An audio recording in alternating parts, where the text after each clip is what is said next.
later and later every week, but there's more and more people showing up, so I'm not going to complain about it. So,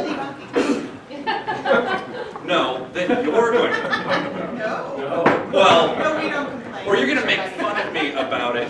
You guys proved to me last week we didn't need this, but we'll do it anyway. So, of the things we think, say, and do, is it the truth? Is it fair to all concerned?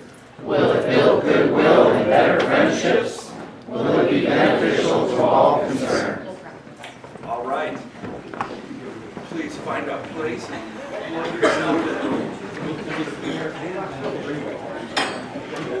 There are a lot of people here. All right, please start. Saving your table for last. All right, Rotarians. What's up? Is there anyone at this table who's a guest or a visitor? Then why are you talking? I'm sorry. I couldn't help myself. This is the table to pick on, especially when Terry's not here. Terry's not here. Hey, Mom's not home. pick your audience. Guests or visitors? Back here, guests or visitors? Yeah, we have some.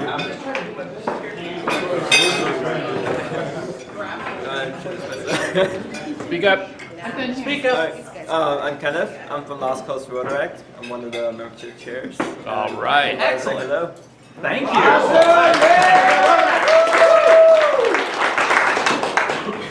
I'm Jocelyn. I'm Raja, and we're from the Arcata High School Interactive Club. All right. And they will be speaking to us today about Rhyme Month. Yay. Good morning, everybody. Stan from the Noon Club.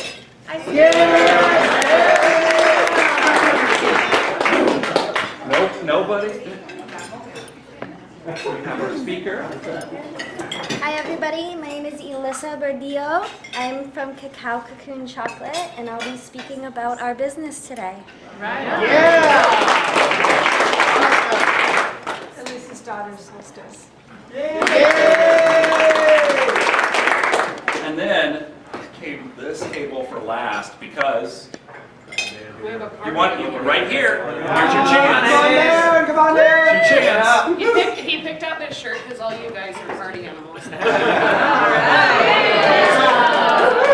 a favor and tell us real loud who you are. My name is Hayes.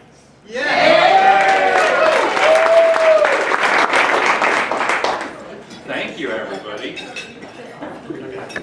All right. So now there's a small bit of sad business that we have to take care of, and a lot of you might not know this, but Katie, who was with the Rotaract Club, and she has sadly passed away, so I would like to give a moment for everyone who knew her to say anything. And I don't have, words are not going to do me well, so. Yeah, I just want to say something. Thanks, Ray, for allowing us to use this time, and thank you all. Yeah, Katie passed away on her birthday, age 31, this Wednesday. She had heart complications, if you didn't already know, and she lived 31 years, so it's a really amazing thing. In that time, she went above and beyond in being involved in volunteering stuff, as she worked at the time, too. And she was a huge part of Rotaract, and we wanted to make sure she was highlighted, that you guys all knew too, because she did a lot of behind the scenes stuff. So you didn't know what she was doing, but she really led a lot of the stuff that Rotaract did, as well as anything else. We were like, you want to volunteer for this? Sure, I'm on board, and she would be there. So just wanted to give a shout out to her. If anyone knew her or wants to go to the service, they're having one, the more informal, it's going to be at a Catholic church, so it'll be somewhat formal, but informal one where anyone it's open to is Tuesday at 10 a.m. at St. Mary's. And so, and also if anyone has any photos, I know she was in Rotaract, so you may not have any, but if you do, send them to Rachel and I. We're making collages this Sunday so that we can feature them at her Tuesday service. Thanks. Thank you. So, could go the sad route and take the moment of silence, or we could do this and say, thank you.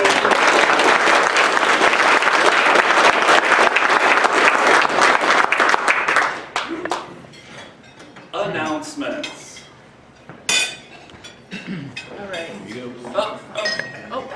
So last Friday, the outbound exchange students found out where they're going.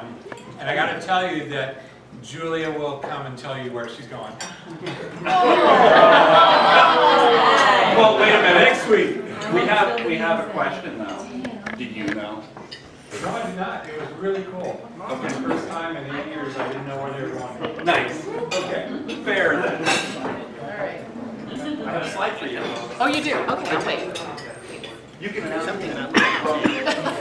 No, My daughter Zoe, who was also an outbound from the Noon Club and studied international studies, she graduated this last May from Humboldt State, and her dream was to do a job that helps her travel the world, and she just got a job with Alaska Airlines, and so she'll be traveling every weekend, and she's completely excited. She's moving down to San Jose, and I will figure out how to pay rent in San Jose or help her. Yeah, but she's very excited, and until she gets married, Mom and Dad fly free, so she can't get married. Yeah, I like that. Can I say thank you? Absolutely. This club is awesome, so thank you all so much for supporting the College and Career Center. I mean, so many of you showed up, helped out, and it made it a wonderful event, so thank you so much. If you could, Yes. send some pictures and we'll do a pre-game slideshow next week, because I only have one picture. You have one picture? I think I had one may have picture. it from you. But Okay. if anyone has pancake breakfast pictures, please send them. Yummy. I didn't know, last night was the college professional services event that they did for the Rotary clubs of Humboldt and Del Norte County. There's a pretty good turnout. They were looking to see, how they could, they wanted to educate us about what they do and really looking for opportunities to how we could collaborate. I think I counted 15 people from our club who were there. If you just raise your hand, who was there last night? Yeah, it was awesome. It was like way more than any club. Noon Club was pretty well represented too. But I think it's a good event, and maybe we can find some opportunities to work with them as time goes on. Excellent. Thank you. Backpack for Kids. I just wanted to thank everyone that has come forward and helped with packing and picking up and everything. It's been awesome. We do need a delivery for today. I didn't see anybody signed up, so is there anybody that can deliver today that wants to raise their hand? Karen? Anybody else? Dustin? Yeah. Okay. All right. Well, with that, thank you so much. Thank you. Look, I even Right. made it a slide. I'm hoping it's right. Yes. It's not great, but I'm hoping it's right. I think it's right, yes. February 2nd. Yes. I like the bonus 3. Although I don't know how the spaces with the, anyway, Don't worry about that. believe it or not, we are scheduled for Adopt a Highway tomorrow. There is supposed to be a little window where there's no rain, okay? We won't go out if it's dangerous, of course, but it might be your opportunity to combat cabin fever, get out, make a quick cleanup while it's beautiful out. And in fact, we have a slightly shortened route now because there's another family that's adopted a section. So we could maybe pound it out in even less time. Do kind of one of those pack out green, in and out. So tomorrow morning, come 9:30. We want to get started 9:30 sharp while it's nice out. I wonder if there's a way you can call me if you're planning on coming. Yeah, you're like, no, I'm not coming. But anyway, is anybody interested in coming? A few people? Yes. Okay, if you have any questions, you could call my cell phone. I don't know how to give this to everybody. It's 834, anybody want my cell phone number? 4113 if you want to have the Manila, weather conditions right then and there. And if for some reason it starts raining and you're like, is it on? Just call me. And otherwise, we'll just get it done really fast, quick in the morning. Okay? Carol, Yeah. what's the lower age limit? Oh, there is no lower age limit because with the Interact Club, I guess to go on the highway, you have to be 16 or older. But we will have a project there for any interactors who are under 16 to help around the nature center and doing some kind of some weeding and some tasks there. So, yes. So we do allow all ages, but not on the highway. Okay, any other questions? Your number one more time. My number one more time, 834-4113. I'll be out there, and if you're like wondering, and we'll cancel it if it's hazardous road conditions. Okay? Excellent. Great, now you're going to be on the video so everyone can see it, so your number will be for everyone. Okay. So, we're good. Yes. Pardon? Oh. I think we'll be okay. Charter night? Anyone? Charter afternoon. Charter afternoon. Yes, is happening on the 9th of February, which is, so it's not tomorrow, but it's the following weekend. 2 to 4 in, no, 4 to, yeah, 2 to 4. 2 to 4 in the afternoon. Yeah, well, if you want to do backwards day. 4 to 2, It'll yeah! feel backwards to some of us also. There will be light appetizers, no host bar, and short conversation at some point. But primarily it's fellowship and an opportunity to catch up with your fellow Rotarians and to celebrate our 27th year as a Rotary Club. So, Woohoo! 7. 27. Older than me, I love that. Someone believes that, I hope, right? I have a History Day slide still. That's because it's March 9th. March 9th, History Day, sorry. I was just writing down charter night in my calendar, and so I missed that little cue. But yeah, sign up to be a volunteer. If you haven't done it, it's a lot of fun. It's where the students are the teachers, and they tell you a lot about history. So the link should be out, and if not, I'll send one out as a reminder. Excellent.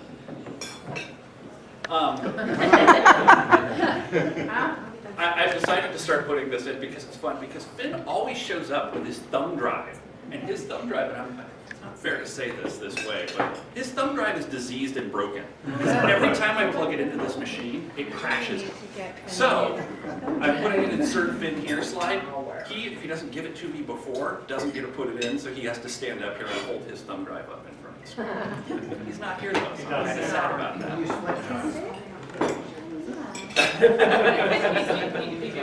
Yeah, he's like, so, on that note, my thank you of the week. The problem is, I'm getting to the point where my Rotarian of the week, it's really getting hard to pick.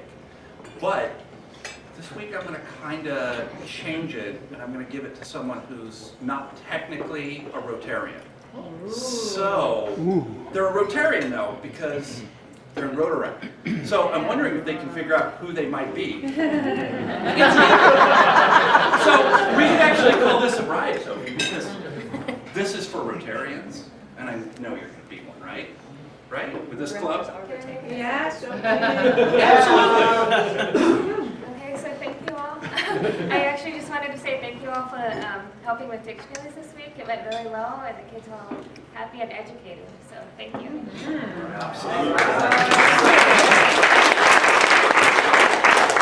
And you had to be Rotarian of the Week this week, because getting past that torch is big, and that's something that a Rotarian does.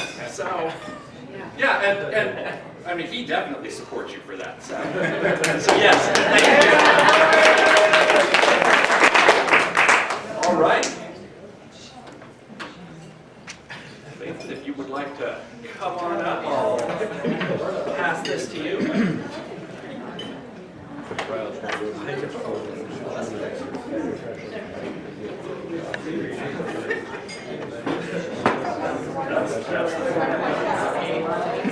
Right there. Hi, good morning. Good morning. Good morning. I'm Raja. I'm Jocelyn. So this past summer, we attended the Rotary Youth Leadership Awards in Westminster Woods in Occidental, California. So you might be wondering, what is RILA? It stands for Rotary Youth Leadership Awards, and it's a program that focuses on leadership, teamwork, and communication. It's sponsored by you all, And it's a really fun, educational, and eye-opening experience for us to have, and it really changed both Raja and I's life. We're honestly not saying this. It was really amazing. So first we're going to talk about some of the funner team bonding activities we did that really helped us form really close friendships with the people around us. And then we're going to talk about some of the more impactful experiences. So on the first day of camp, we got divided into cabin groups. And with these groups, we had a lot of our recreation time, and we did a lot of communication activities. And we formed really close bonds and friendships with the people in our cabins. So on the right is a picture of my cabin, and on the left is a picture of Jocelyn's. Don't they necessarily split everybody up so people don't kind of form localized cliques, like everybody gets mixed with everybody? Yeah. So every day we would have some recreation time, and in that recreation time we could do whatever we wanted, just kind of hang out with people, learn about other people from different places. Every night we would have a campfire. At the campfire we would do fun games, have interesting skits, get everyone included in the camp feeling. And then at the end of the week we did cabin skits, in which each cabin had to make a little play, little acting thing that focused on a really important issue for that cabin. And then we also got to practice our presentational speaking. There was also a volleyball tournament on the second day of recreation time. Jocelyn competed in it, and it was really fun to watch, and it was a good way to kind of work on like team bonding and communication. And then there was a basketball tournament. Me and Jocelyn both participated in that. Our team were the winners, and it was just another good team bonding competitive activity. And then on the last night of camp, there was a farewell dance, and we got to just hang out with the people that we've become so close with and sort of reflect on our experiences. And it was followed by a nighttime silent hike, and that was really to just help us reflect on how camp had changed us and what we had learned and what we were going to take out of it. So each day we had grab bags, and that was about an hour of time where we focused on a particular skill. My grab bag was called Marketing Outreach. There's a picture of my group right here. So what we did is every day we worked on creating social media platforms for the camp to help get the word out and let more people know about it. And we also designed merchandise that we could possibly sell in the future to help sponsor future campers. I was in skits, and that's my grab bag right there. We were responsible for planning each campfire, so planning fun activities that really included the entire camp. And then there was also yearbook, which kind of made a week-long picture collection that we could look back on after we left camp. And then there was public speaking, and at the end of the week they did a debate. And there was photography, which took pictures of all the camp and then gave it to the yearbook. And then there was newspaper, and every day they would make an issue on what happened the day before, so we could kind of reflect, understand what we did the day before. And then there was a social justice grab bag, which created a pamphlet of everything they felt was a really important social justice issue, and they released it at the end of the week. So there was a lot of Rotarian involvement at camp. One of the main ways this occurred was through Rotarian lunches and dinners, where local Rotarian groups would come and make meals for us, and we were really grateful for that, and also for the opportunity to get to interact with them and form connections. And then there was also a Rotarian career night, where local Rotarians came and they talked to us about the different careers and how they got there, and we got to ask them any questions we wanted, and it really helped to get us thinking about what we want to do in the future and how we want to get there. So the workshops were a very important part of RILA. About 2 hours every day we would go and we would hear an expert talk on whatever they were an expert in. So the first expert we talked to was Carrie Rago on how to use social media. She told us how social media works and what a job in social media looks like. She's the social media, she has a social media job, and she helps businesses up their online profiles. She also talked to us more directly about the risks of social media and how to use social media positively in our own lives as teenagers. On the second day, we had a talk on self-development by our camp leader, Cassie Pitkin. She focused a lot on how we view ourselves, how others view us, and how we want to be seen by the world. One activity we did on this topic that was really impactful for me was the mask activity. in which we wrote words about ourselves on the outside of a mask that we share with the world, and then we wrote things about ourselves that we kind of hide or feel ashamed about on the inside of the mask. And it was really eye-opening just to like see all those things written out and to realize like they're not things to be ashamed of. And there was also a lot of emphasis on respecting ourselves and others and just exposing ourselves to different views and vulnerability. We also heard from Eric Rubin, who's an expert on anti-bullying, and we did activities about bullying and self-awareness in his workshop. We did role-playing games where we would play either the bully or the victim, and it helped us to understand how we could actually stop bullying in the real world, not just giving us a lot of talking out. We actually experienced what it could feel like. And we also did a shared experience exercise where he would ask a question on whether or not we had had an experience. And if you had had that experience, you would step over the line. And it was amazing to see how many different people had shared the same experience. On the last day, we had a talk on brain mapping by Chance Massaro. He's an expert on brain chemicals and how they work. To be honest, this was the last day of camp, and we had formed really tight bonds with each other, and we were really sad to be leaving, so we kind of wanted to hang out with each other, so we might have not paid as much attention. But we did learn about how trauma affects the brain, how memory and the senses are connected, and the different brain chemicals and their effects, and how we can use those chemicals positively in our lives. So the most impactful activity from the entire camp for both Raj and I was the tearing away the words activity.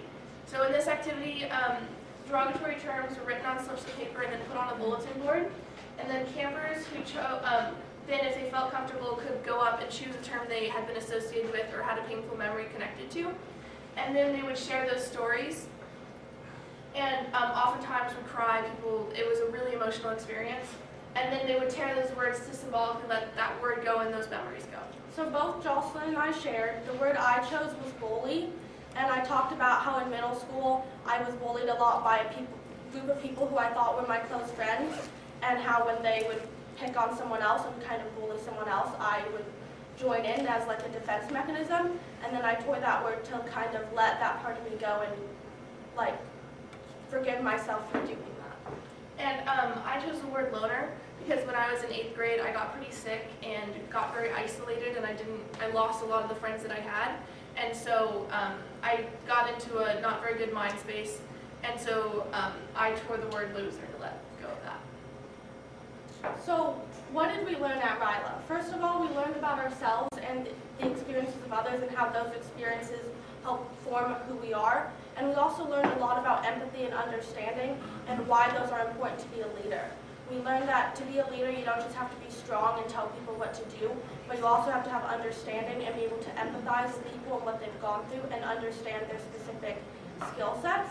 And then we also gained a lot of valuable career and college advice. So why is RILA important? Why should it stick around? You create friendships for the rest of your lives. Both Raj and I still talk to the people we met at RILA. We're really close to them. We're even going to someone's prom in Petaluma this April. And it really changes your view on life and on leadership, how I think about what I'm going to do with my life, how I go about my everyday decisions on how to be a kind person, how to try to be a leader are forever changed. So this last slide is a word map showing words that each camper chose to describe RILA in one word at the end of the week. As you can see, the most prominent one is eye-opening, because this camp and this program really just changed our perspectives on leadership and just our lives in general. Thank you. Does anybody have any questions?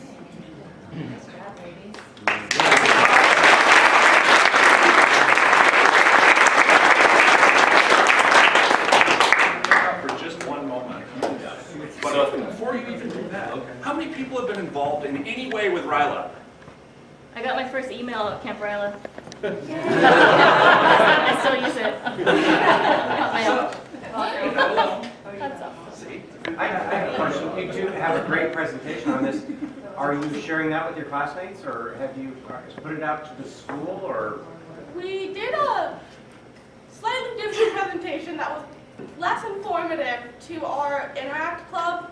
But later on, as it gets closer to happening next summer, we might give this presentation as like another reminder. Great idea. Yeah, like you guys like at the Rotaract meeting or something, I mean, you guys did an awesome job. You were really well prepared. This was really nicely done. I'd like to see the younger members of the high school know about it so that they could be looking forward and get to interact in line to go. Yeah, so every year our club always sends people to Rairaja. Rachel went and she still talks to people that she went to. It's an important program, and these, as far as the way our district looks at it, it's broken to them. And a lot of clubs don't send interactors to Rairaja, which is a problem, right? We know that it's not broken. We know that we need to keep this program. Every time we send students, usually we send to, Noon Club sends to, I think 1 year we sent a total of 10. So it's really important for these kids to keep doing this program. But as our leadership in the district looks at it, they attended and did not like what they saw.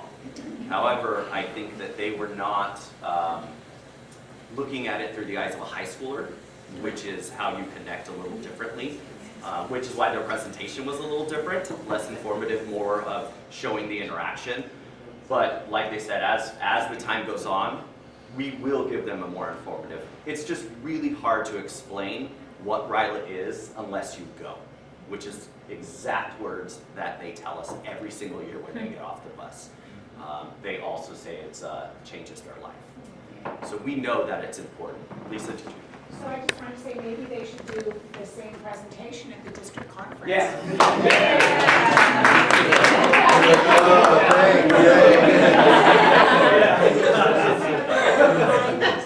No pressure.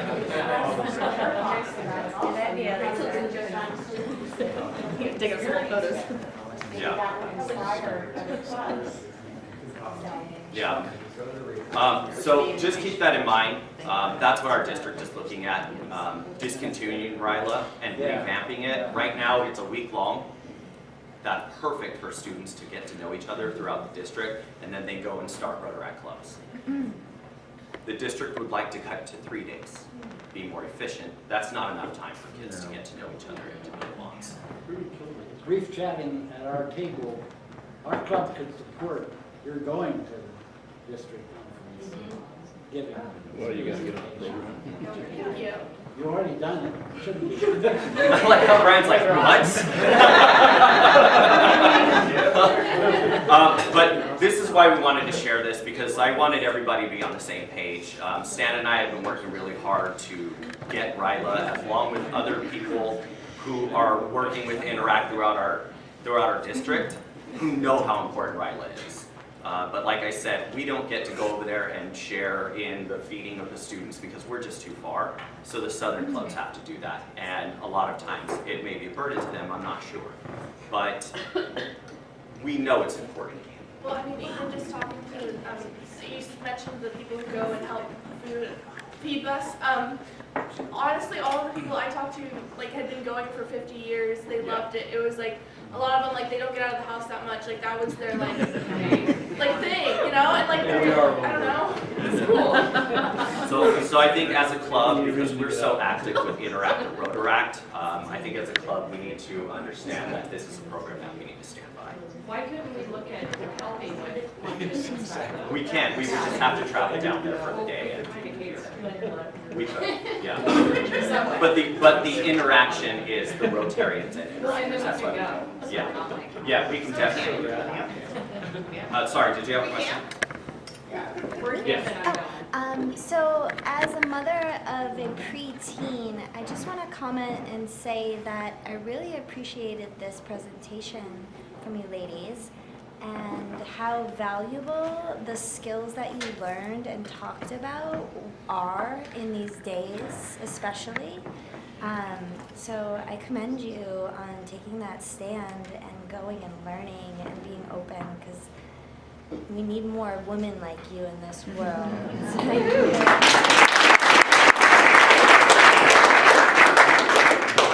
And one last thing is, we normally, Jocelyn got to go early. Lucky her, she wants to go again. But we normally send juniors at the end of their year, right before they're seniors. One, they become a leader, they know how to do it, and they're able to better connect, because we have sent sophomores and they were saying it was great, but it would have been better if they were a year older. So we do share this presentation with them every year from the time they're freshmen all the way until they're seniors, and then when they go, they give the presentation. So this is why I like to focus on Interact. All right. Good.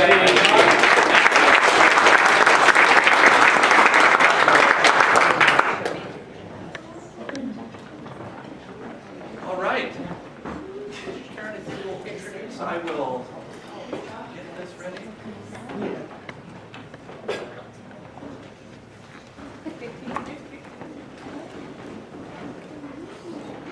So this morning we have a great speaker. What could be better than to talk about chocolate right before Valentine's Day?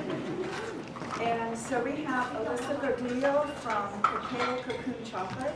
She's been making chocolate for 12 years, and she learned her craft in Central America and Southern Mexico. Her craft is steeped in the traditions and culture of the original chocolatiers, the Maya. And the union of cacao and honey is one of her unique characteristics of her chocolate. She moved to Arcata in 2010 and started to create her business, Cacao Cocoon Chocolate. She and her partner, Zach, continued to perfect her recipes, build the business, and raise 3 daughters. And she distributes her chocolate locally and has been offering at the Eureka Friday Night Market. Elissa and her daughter, Solstice. Hi, thank you so much for bringing us here today, Karen. I appreciate all the outreach you've done to find us and give me this opportunity. So once again, my name is Elissa Verdillo, and I'm from Cacao Cocoon Chocolate. I am the owner and founder of this business. Here is our brand, so you can have a little show of that. We do have a slogan. It's not only Cacao Cocoon Chocolate, but it's a silky honey spun chocolate. So in saying that, we will give you a taste today. And maybe play a little interactive game if we have time. And it's true, one taste will transform. So this is the beginning of my experience with cacao. This is Solstice when she was a little baby. Solstice's father is from Palenque, Chiapas, Mexico, and he has thick Mayan roots from the jungle. So this is Solstice's first experience, and mine as well, with what cacao was and is. Her abuela came to us from Palenque. We were living on the Caribbean, and she came to visit us and brought us some cacao pods. And I thought, wow, what an amazing gift. So we opened up the cacao and had a taste, and we're delighted to know that cacao is actually bittersweet from the start. And it's kind of what life is for us too. It's bittersweet to get real. There's the sweetness, but then there's the bitterness of life that we all experience. But the sweetness is where it's at. So here we are, there's little Solstice and me. I'm maybe 20 years younger there. And this is Palenque, Chiapas, where her family come from. It's the jungle. If you're not familiar, Chiapas is the southernmost state in Mexico, so it's bordering Guatemala. Maybe 200 years ago, it actually was Guatemala. These are the markets that we experienced. And this chocolate right over here, this star, I was able to find a cacao, not even a cacao mold, it was a cupcake mold that I found in searching in the markets, because it's very hard to find supplies sometimes down there. And I found this beautiful star, and me having a Jewish lineage, I thought, hey, this is kind of a beautiful aspect of life for me and my heritage. So I'm gonna make chocolate and put it in these molds. And we walked around with Solstice on my back and her papa, and with baskets in San Cristobal and Palenque selling our chocolate, door to door, hand to hand, trying to make, 10 pesos to 100 pesos a day, which is $1 to $10. So that was our lifestyle back then. That's where we started. And then we came to Humboldt County, and we said, let's go for our little journey. Let's experience life in a different way. It was hard in Palenque. Like I said, $1 to $10 a day wasn't much to survive on. And having a child and coming and being born from the United States in a privileged way, I thought, okay, how can I make more for my daughter? How can our business grow and I send something with her for her future?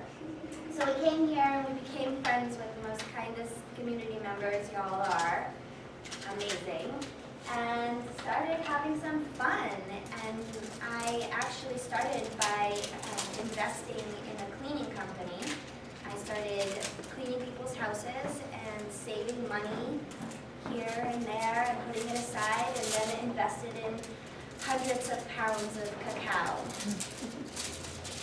And started, experimenting more and feeding all the kids. So these are our Humboldt beginnings. I started by just making my own menus and going around and finding people that were interested in chocolate and offering our chocolate at parties, and then eventually getting in stores. And this was our first branding, both of them in stores, and we eventually came to find a local kitchen through Casa Lindra, who we love. We love that facility. Astri Pasta's over there, the Wildflower Cafe, Nonolinas, and they're a really amazing community. Family. It's beautiful. And here I am, that's in the co-op. Started doing some demos and sharing our chocolate. Everybody would come up and just melt, and taste it and literally melt with me and want to hear more about our experience and why we were sharing cacao and why it was important to us. Cacao is a heart food. It's very healing, and many people have said in the past that it's what brings people together. If you look at the DNA of cacao, it's very similar to the human body, actually. The chemical makeup is very long and complex, pages and pages and pages. So we are very similar. We have a connection. So with all this lovely space here and land in Humboldt County, and the Humboldt Beekeepers Association is so strong here, we decided to become beekeepers. In Mexico, I would source our honey from the Zapatistas, excuse me, and we would do trades. They would bring me their honey, and I would trade them money. So here in Humboldt County, I thought, this is a great opportunity for me to know what that type of lifestyle is like. Beekeeping is beautiful. I'm very allergic to bees. So it's I wouldn't say a love-hate relationship, but it's definitely a love-strengthening relationship. So this is our new rebranding after the past 12 years of just pushing the chocolate, seeing if the community was interested. We decided after 5 years to invest in a rebranding. And my second daughter was born, and we took the time after she was born to be at home, to nurture our family. We homeschooled for 6 years, Solstice, so she got to be a part of that first year of her first sister's, new coming. And and help us in the household and learn and grow to such an amazing individual that she is. And my husband and I just dialed in. We did the paperwork, we designed everything from the drawing to the font to the wording, to how, the dimensions, everything, top to bottom. Not being financially, having a big capital and not having people invest in us, we put all of our time and energy into saving money, and it really paid off. We've had a great following so far, and people are coming to us from near and far to tell us how much they love our branding. So that's wonderful. So here's more of the transformation. That's what it looks like when we put them in boxes and send them to places like Mendocino County so far. That's as far as we've gotten, besides Humboldt County. Would you like to say something? No, I was just going to say Hawaii. Oh, and this past week we just sent our first box to Hawaii. Yeah. So that was kind of an interesting and fun experience for our family. So yes, it is a family business to the fullest. As you can see, there's 3 children there, and then my husband and I. This is us at the Friday market. Solstice likes to come into the kitchen and help us package, and Ominera just is the biggest rep we've ever had. And that is our newborn. I actually have a newborn who's only 5 months right now. So that I was up and out this morning at 6:30 a.m. is huge. Did you have a question? Oh.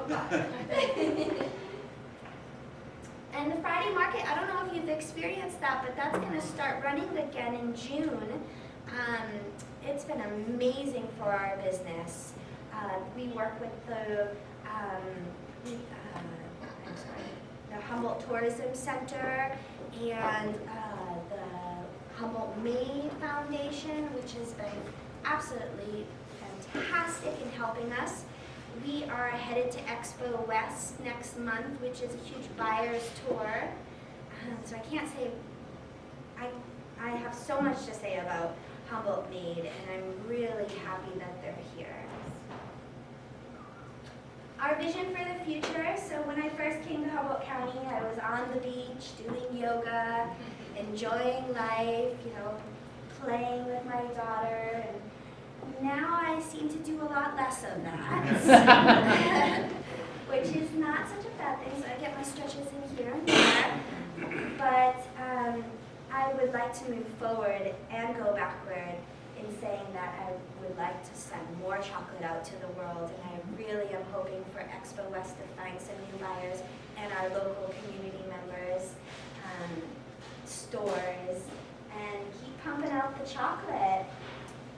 Our business is handmade, so that takes a lot to pump out some chocolate in a day. I'm doing 80 to 160 bars a day, which is a small batch. I envision 1,000 bars a week. So keep that vision with me and we'll get there. So now it's some time for questions. If anybody has any questions, and we'll get the chocolate set up and we can do a little taste testing too. Yes? What brought you to Humboldt? Well, that's a very good story.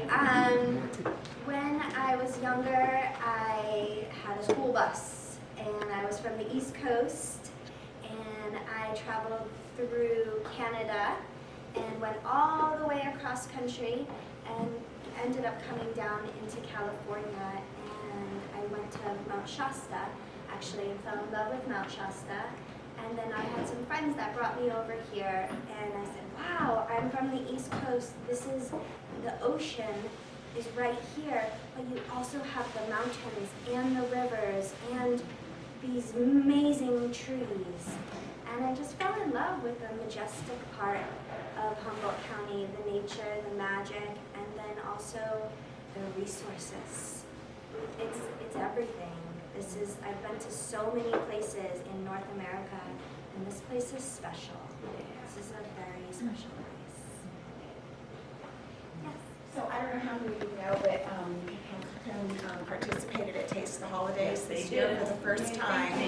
And it was really wonderful. She wasn't there because she had just had a newborn and she couldn't do it, but her husband was there. But I want to thank you so much. It was wonderful, and I'm hoping that every year for Taste the Holidays that you'll be able to participate as our other vendors do. And then we'll also be having another event coming up in the spring called Taste of Spring, which will be very similar venue. So it'd be great if you can participate in that too. But got a lot of compliments on your chocolate. Oh, Yeah, thank you. that's great. How do you actually get the honey and chocolate to be Yes, together? that's a good question. So, okay, in Palenque, I work with heat. You know, it's very hot there, 105 to 110 on the hottest day, where your face is really in the mud. You're trying to get some cold. So it's easy to separate the fats from the solids of cacao.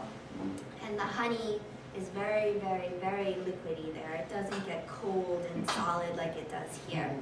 So I got a lot of time to experiment and play with all of the different compositions. The cacao, the solids, the fats, the honey when it's solidified by sticking it in the fridge, and also making it liquid.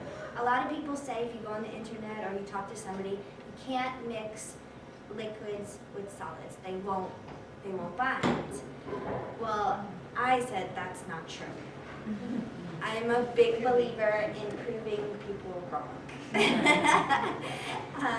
Not rub it in your face type of girl, but I knew that it was possible. The Mayans have been using cacao and honey for a long time. Not making a European confection chocolate, but there was a connection there. So after a lot of time of perfecting and working with the temper of honey and chocolate, most people use sugar, cane sugar, because it's a crystal, has a hard crystal formation. My husband, being a very, very big scholar, he got his master's at HSU in sociology.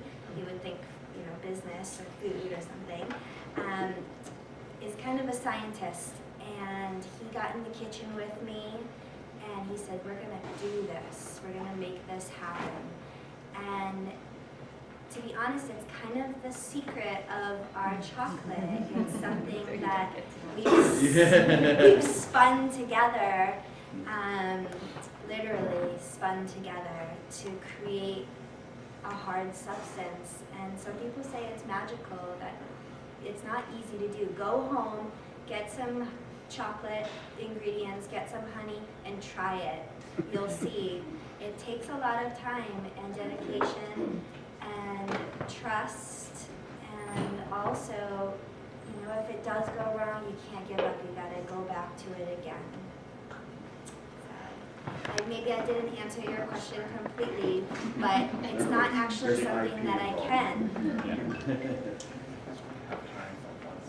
Sure. What's your question, love? I think you're doing great. The chocolates is, I bet it's good, but how did you first find out this business? Well, that's amazing. Thank you for connecting Solstice here. I appreciate that. Solstice was born in Canada, in Vancouver, British Columbia, and her abuela had sent a kilo of cacao beans, and her father and I were sitting on the bed peeling cacao beans, and she was crawling at that stage, and she overheard us and picked up a cacao bean, and we looked over at her and thought she was going to stick it in her mouth, and we were nervous, and she said, "Cacao!" Just like that. And I looked at her and I said, wow, she's telling us something. So that's how we started. We listened to our children. I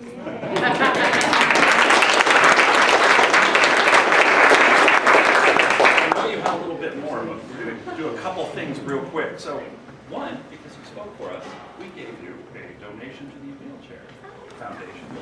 Thank you. And I'm going to finish one little bit of the meeting, and then you can do a taste. Is that what you were going to do? Because I see that you put a bunch of chocolate out. So, after I ring the bell, you have to stay to get chocolate. Word? That work? All right. So I'll take you just 1 second.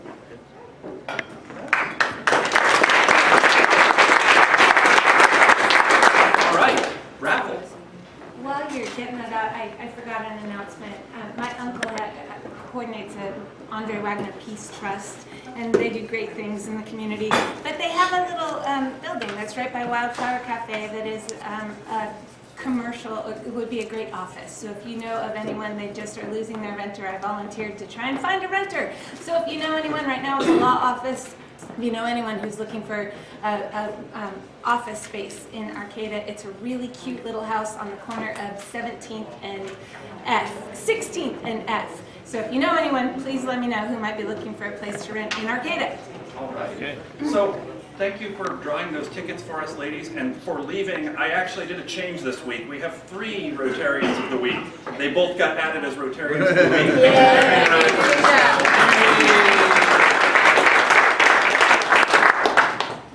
Thank you, ladies. 694-5769. 5769. Yay, Lori. It's Solstice. It's Solstice. Yay, Solstice.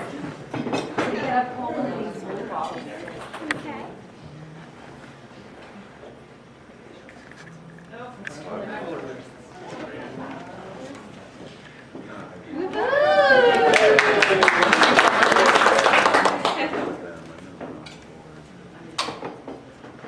You want me to read it? Sure.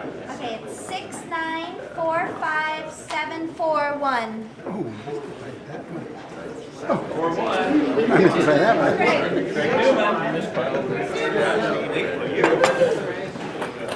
Which bag? $5. All right. So now, as promised, I'll ring the bell and she can finish her presentation on discount for anyone who would like to stay.